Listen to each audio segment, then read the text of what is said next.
Mendarda CHC ખાતે મુક્તાનંદ બાપુ પ્રેરિત જય અંબે હોસ્પિટલના સહયોગથી નિઃશુલ્ક કેન્સર નિદાન કેમ્પ યોજાયો હતો। જિલ્લા પંચાયત પ્રમુખ હરેશ ઠુમ્મર સહિતના અગ્રણીઓએ દીપ પ્રાગટ્ય કરી કેમ્પ ખુલ્લો મૂક્યો હતો। ડોક્ટર પૂજાબેન અને ડોક્ટર સુહાગ ભાલોડિયાની ટીમે ગ્રામીણ મહિલાઓની તપાસ કરી માર્ગદર્શન આપ્યું હતું। દીપક બલદાણિયા અને સ્ટાફે કેમ્પને સફળ બનાવવા જહેમત ઉઠાવી હતી। મારું નામ દીપક બલદાણિયા, સામૂહિક આરોગ્ય કેન્દ્ર મેંદરડા। આજ રોજ પરમ પૂજ્ય ક્રાંતિકારી સંત એટલે પરમ પૂજ્ય મુક્તાનંદ બાપુ પ્રેરિત આજે કેન્સર નિદાન કેમ્પ, જે કેન્સરના દર્દીઓ છે એનું પ્રિવેન્શન એટલે સ્ટાર્ટિંગની અંદર જ આપણા શરીરની અંદર રહેલા કેન્સરના જે સેલો છે એને નિદાન અને ખાસ કરીને એમાંય કરીને ખાસ મહિલાઓ માટે ગઈકાલે વિશ્વ મહિલા દિવસ હતો।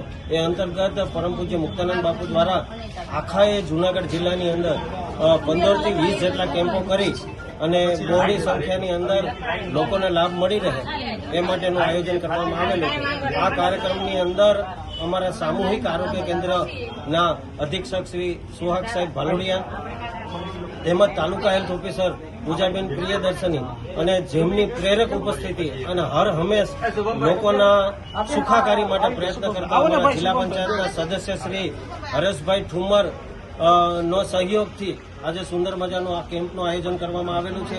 એની અંદર સાથે જિલ્લા ભાજપના પૂર્વ મહામંત્રી હિરેનભાઈ સોલંકી, કમલેશભાઈ સોલંકી, અજયભાઈ વાળા સાહેબ, અમારા ગ્રામ પંચાયતના સદસ્ય શ્રી શ્રવણભાઈ ખેવલાણી, સુરેશભાઈ પાનસુરિયા તેમજ અમારી તાલુકા ભાજપની આખી ટીમ મહિલા મંડળમાંથી ખાસ કરીને રસીલાબેન વાઘ તેમજ ડોક્ટર સ્ટાફ આ ઉપસ્થિત રહ્યો હતો અને સુંદર મજાનું આજે કેમ્પની અંદર સામૂહિક આરોગ્ય કેન્દ્ર મેંદરડા ખાતે આયોજન થયેલું હતું અને ખાસ હરેશભાઈ ઠુમ્મર અને હિરેનભાઈ સોલંકી દ્વારા આ કાર્યક્રમ સફળ જાય એના માટે શુભેચ્છા પાઠવેલી છે। અસ્તુ।